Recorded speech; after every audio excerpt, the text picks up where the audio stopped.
We're joined now by Danae Kyriakopoulou. She's chief economist and head of research at the independent think tank Official Monetary and Financial Institutions Forum.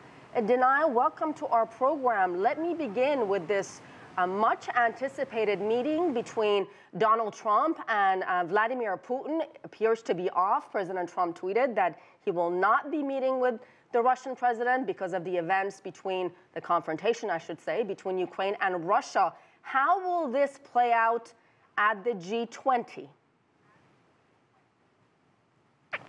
Well, the meeting is off, so I think there's not much to expect from the US-Russia relations at the G20. I think the focus will very much be elsewhere, on the meetings with Chinese President Xi Jinping, for example. Well, let's talk about that meeting with President Xi Jinping. How important will this be in trying to resolve the trade war between the two countries?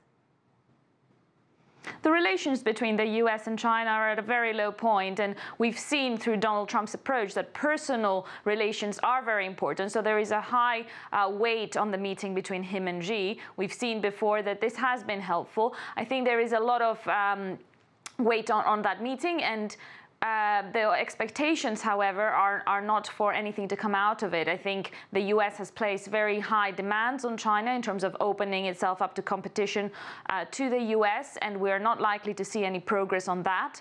I think China on itself is also placing the emphasis on other elements of the trade relationship. It's not just about trade in goods, which Donald Trump likes to talk about.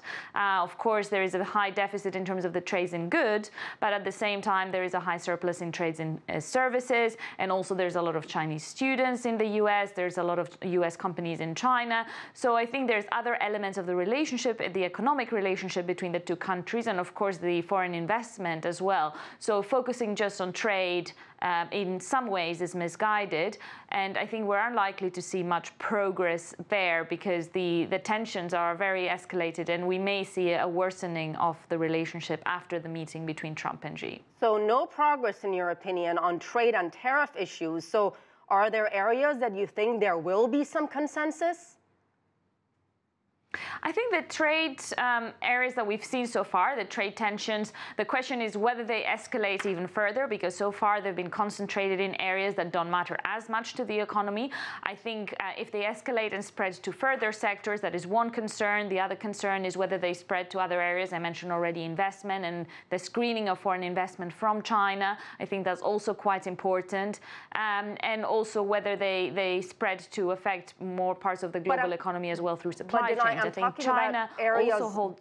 I'm talking specifically about areas where they too can see, perhaps, see on the same level. Where do you see areas where these two biggest economies in the world can actually see eye to eye, if not trade? Well, I don't think that is the case, because I think trade is the main item on the agenda, and we're not likely to see any progress there. If you want to talk about climate change, for example, again, we have very big division in opinions there. So I'm not very confident that there are areas where they can see eye to eye. When we think about the agenda for Argentina's priorities for the G20s, building consensus for fair and sustainable growth, I think it's very linked to the trade tensions that we're seeing, because not having fair and sustainable growth is part of the reason why we're seeing this backlash against globalization, and how do we build consensus for an open global economy.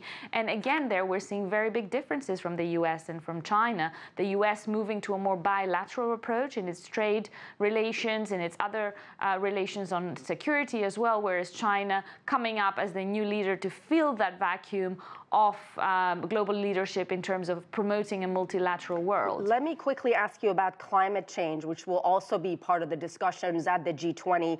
You recently wrote G20 should lead in promoting the standardization of green finance practices. Explain what you mean by that. So green finance is a relatively new area. The European Investment Bank issued the first green bond back in 2007. It's since grown quite a lot, that market. It's about understanding climate change as a risk to the financial sector as well. And that was a priority that was introduced by the Chinese presidency of the G20. It was continued under Germany, and now under Argentina, it will also be on the agenda. The G20 has been leading on that. It's built a study group on sustainable finance, and we we've also seen increasingly actors such as central banks being involved. So it will continue to report on these findings in terms of building standardization of these products. It's a relatively new area for financial products. For example, what does it mean for a bond to be green? We don't really have that standardized across countries. For example, in China, it may be more linked to pollution control, whereas in Europe, it may be more linked to temperature control. So it's about standardizing what it means and also building penalties. If someone says that we're issuing a green bond, but then it doesn't turn out to be invested in green products, how does that get accounted for? So there is a lot of work to be done. It's a relatively new area, but as it has been stressed by the G20 and other leaders, climate change is too urgent a concern to not act now, so it's a big priority. All right, Danae Kyriakopoulou, thank you.